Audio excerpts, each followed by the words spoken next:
we have no agreement between the PAC and the Mountain West for a 2025 schedule.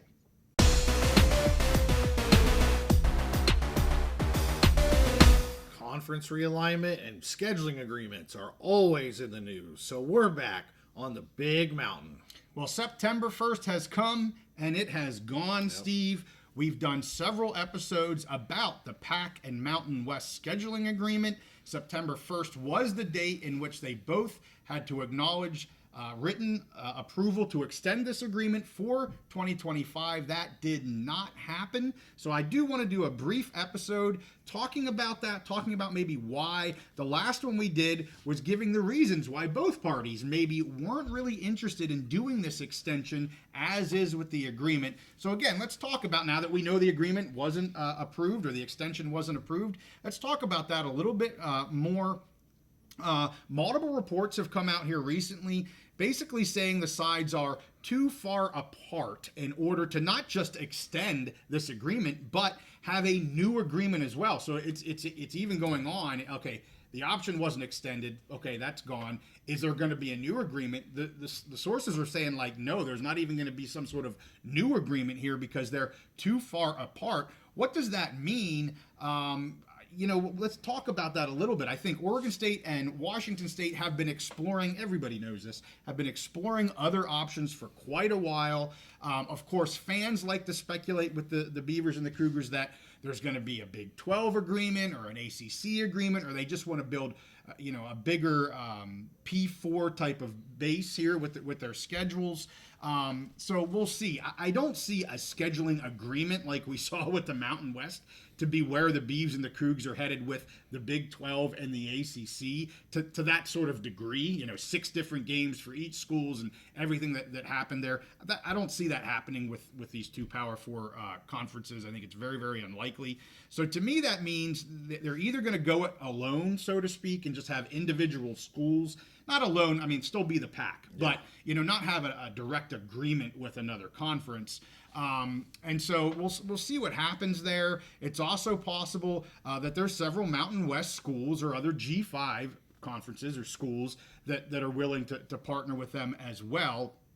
As we reported last time, Oregon State has it a bit easier because they do have 7 games on their schedule right now. If you include that Portland State game, Washington State only has 6 games on the book. So if they're both trying to get to 12, Oregon State needs 5 more games. Washington State needs 6 more games. And I took a look briefly at kind of who has some openings in 2025. There's not a lot. A lot of schedules are already finished for 2025. But I'm going to throw some schools out there that may have there may be some opportunity here for the Beavs and Cougs. Stanford has 2 new openings. I've seen some recent reports that they may have some interest in wanting to play the Beavs and the Cougs here moving forward. So that could be 2 games if Stanford wants to do both the Pac-2 schools. You could get Stanford on your schedule. Northwestern out of the Big Ten has 2 openings that, again, that would be a decent add, I think, for both of those schools. Other games other schools that have single games would be USC, again, a former PAC school, SMU, that would be a solid add, Rutgers, LSU, and Tulane, who's a solid G5 school. There's only a few Mountain West schools that have openings in 2025 right now. That's Nevada, and that's Wyoming, and that's it. So if they're looking to kind of do these onesie-twosie type of thing, that's much more difficult to do than having a full scheduling agreement with another conference. So we'll see what happens there. I know Scott Barnes a week or 2 ago came out and said they're working on it. They're expecting to have something possibly here in the next several weeks. So maybe come sometime in September we might see something with them. But clearly things have completely soured here with the Mountain West for whatever reason. And I want to get into the Mountain West here in a minute. But, Steve, anything you want to add there with the PAC schools? No, well, you laid out a lot of reasons why the scheduling agreement may not be great for both sides. Right.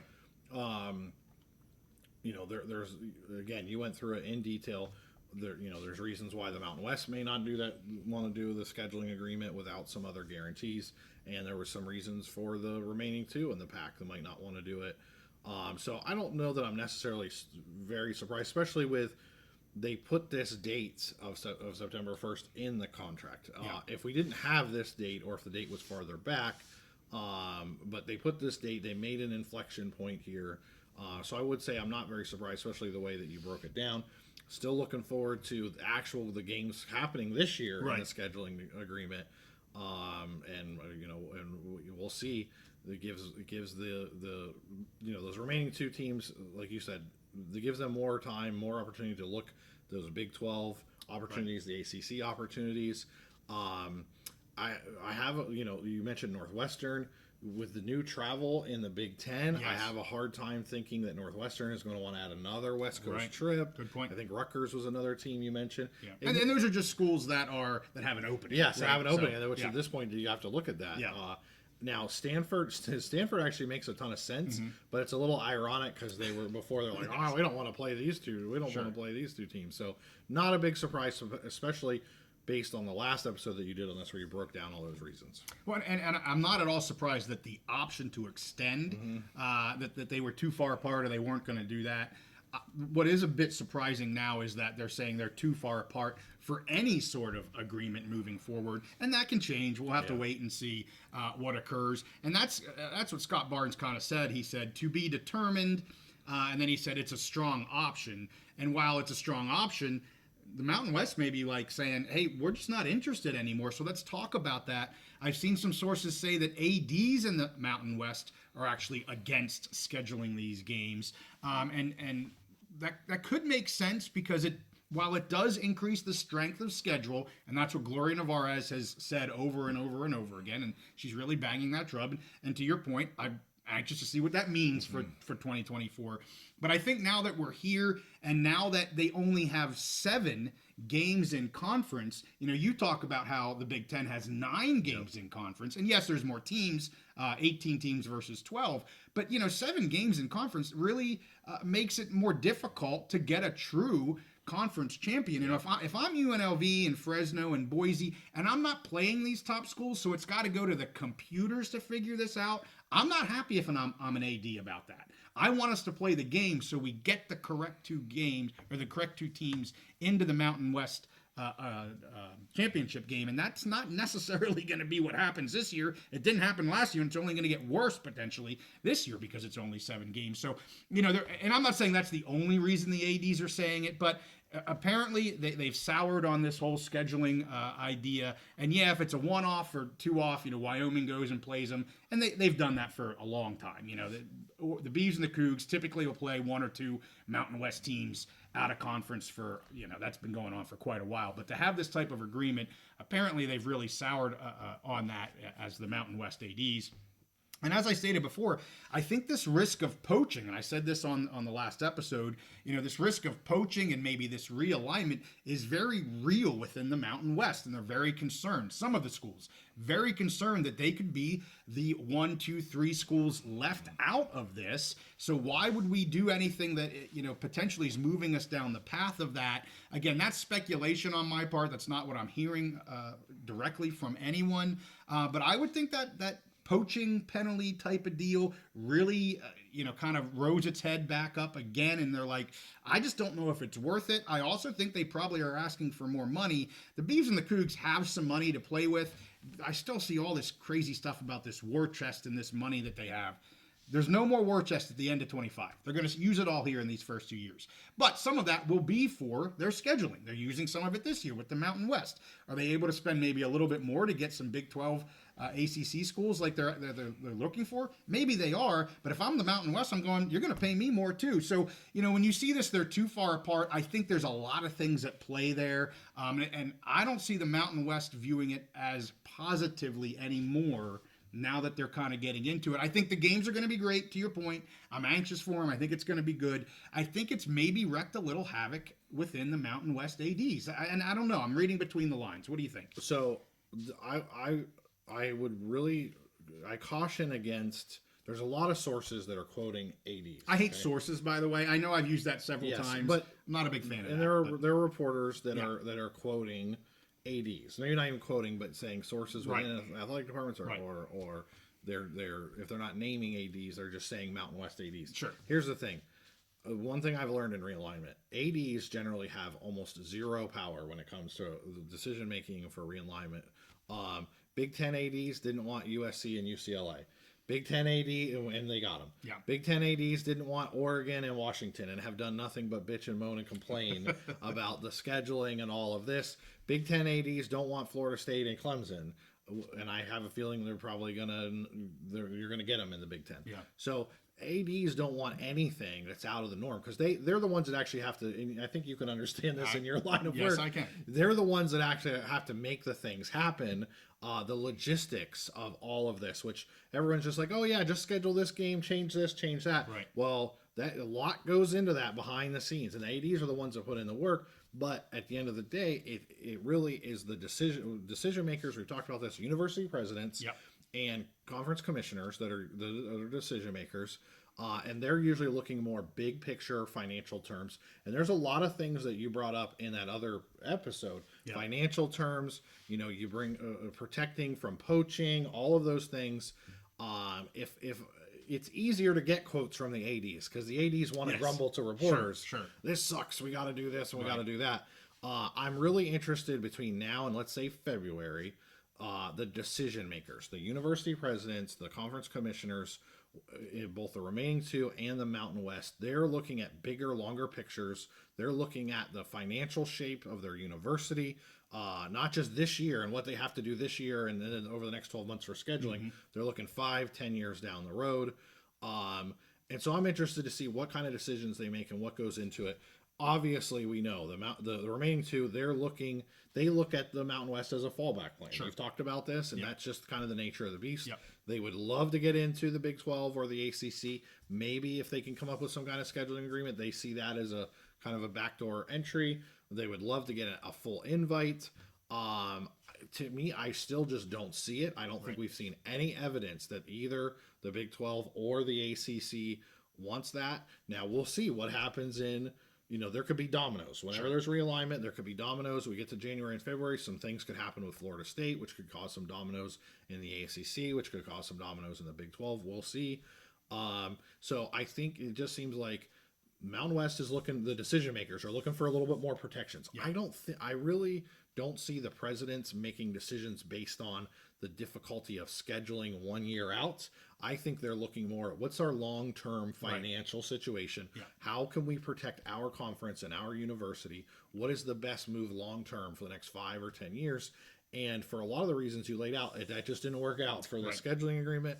I still think, and I probably will continue to think this for a while until we see something from the Big 12 or the ACC, but I still think at the end of the day, the most likely scenario is either for the remaining two to join the Mountain West, or the Mountain West to go over to the PAC, or them to come some kind of a merger, create a new conference, whatever. I just think that is the most likely scenario, and mostly because it just still continues to make sense long term. And I just don't see, and I'm a Beaver believer. I love the Beavs. I love the Cougs. I think they've gotten totally screwed over, but I don't see that many other paths for them. Right. I mean, if the Big 12 is looking at, they want to poach from the ACC. They're not looking to add Washington State and Oregon State right now. Yep. If they wanted them, they could have them at any point. Yep. We've seen nothing like that. We've seen nothing from the ACC. There continues to be this speculation that the ACC wants to add this West Coast branch. What has other than adding, Cal and Stanford, who are two top level universities, highest level of universities. Yes. They added those for survival purposes in the ACC. Other than that, what have we seen that suggests they want to create a full West Coast and become a national conference? We haven't seen anything. You've seen a lot of stuff on Twitter. Yes, but from the decision makers. I know. I had to say. Yes, we've seen nothing. So, anyways, like I said, you did a great job of laying out. You had it pegged of this probably wasn't going to happen, and you laid out a whole bunch of different reasons why. I just think it's more likely that it's more about the decision makers looking out for the best interest, the fiduciary responsibilities, and the best interest financially of their universities and their conferences. But at the end of the day, I think we'll still come back together at some point. Just might be a little messier than we thought. Yeah, and I'll link that episode above, and afterwards, I'm sure probably most of these viewers have already seen that. But you can go back. We did that last week, I believe, is when that one came out. And you know, I'm just going to say this, and this isn't meant to be harsh on the Beavs and Cougs, but the control, the power, if you will, and I use that word gently, but is with the conferences. You know, the Big 12 doesn't have to do anything for the Beavs and the Cougs. The ACC doesn't have to do anything. The Mountain West doesn't have to do anything for the Beavs and Cougs unless it makes sense. And that's kind of what you were getting at. Yep. And that leaves, unfortunately, the Beavs and the Cougs with very little power. And that's what President Schultz tried to extend over the last 6 to 12 months, extend the fact that they still matter. They were still an A5. They still had this and that. And all of that has slowly been taken away from them. And unfortunately, they just don't have a lot of power. That doesn't mean they don't end up in a very good situation. And I don't know what that situation is. And they will. They'll move on. They'll deal with it. They're still great schools and great universities. The fact of the matter is, the power is not with the PAC-2. And the funniest thing, or not the funniest thing, but the ironic thing here, what have you heard recently about a PAC-12 rebuild? Almost nothing. I mean, I think we pretty much debunked that before. It's almost, I mean, they are truly, and we have said that from the very beginning, they want to join another P4 conference. They are not looking at a rebuild. And even when you talk about these schedules, this isn't about trying to rebuild the PAC. This is about trying to get into the P4. So I think, again, as time goes on, this whole rebuild idea, unless it's a full merger with the Mountain West, that's a different scenario. But this rebuild of picking people here and picking people there, or schools here and there, it's not going to happen. They don't have the time. They don't have the resources in order to do that. And the control is not with the PAC. The control is with these other universities or these other conferences. And as Gloria Navarez has said, and I mentioned it on the episode, when they interviewed her, she's like, we didn't lose any members. Like, that was her, and she said it at the media days. Like, we're still the Mountain West. We're still in control. Now, she's very careful. She wouldn't say it that way, but that's kind of what she means. Like, we still have the power of our conference because we still have our membership. So I'm not trying to be rude to the Beavs and Cougs here at all. I'm just trying to be real about it, right? Like, did I say anything wrong in that rant? I do. Like, you and I have kind of gone back and forth on this whole idea of like power and control. I think it's, at the end of the day, I think that part is kind of irrelevant. I mean, I see your point. The thing is they're running out of options. Yeah, right. I guess when I said power, I didn't want it to be taken that way. Yeah. Probably option, like the options are held within the conferences, not so much within the PAC. Yeah, and all along, I think I still think the likely scenario is some kind of a merger, but it's going to be because it makes the best sense for everybody. It makes the best sense for Mountain West and for those remaining two. And it's not going to be a matter of like, hey, did we get leverage over you or power or control? So I don't think you said anything wrong. So I will say, I think let me just say something real quick. I don't think it's leverage or power, and I shouldn't have used the word power. Leverage or power over them, but at the same time, they don't have to do anything they don't want to do. They don't, right? Yes. So I whether that's leverage, I don't know what you want to call that, but it's just like, we don't have to do it, so we're not going to do it, right? The status quo is fine. The status quo is fine. Yes. Yep. Whereas the P2, or I mean the remaining two, they need to find something. Yes. Eventually, I mean, it's hard to see them going long-term independent, those two programs. Yeah. It's really hard to see that. But I also kind of don't blame the presidents of those two universities for let's wait a little longer and see what happens with this ACC stuff. Let's see what happens. Are there dominoes? If they can get into a Power 4, it makes sense for them. Sure. But at some point, we all played musical chairs. Yes. At some point, the music stops, and you got to find a chair. You're going to be flat on your ass. Yep. That's a perfect way to end it. We're going to end it right there with that. So, hey, we thank you guys for watching. Had to do a follow-up on this since we now know that the option was not agreed to. Make sure you give this one a like. Subscribe if you like our content. We follow everything Mountain West, and we follow the Beavers and the Cougars, and we will continue to do just that. And I am picking all of the Mountain West and Beavers and Cougars games Wednesday evenings, 8:30 Eastern, 5:30 Pacific. We'd love to have you join us on those live episodes. With that, we'll see you guys next time on the Big Mountain.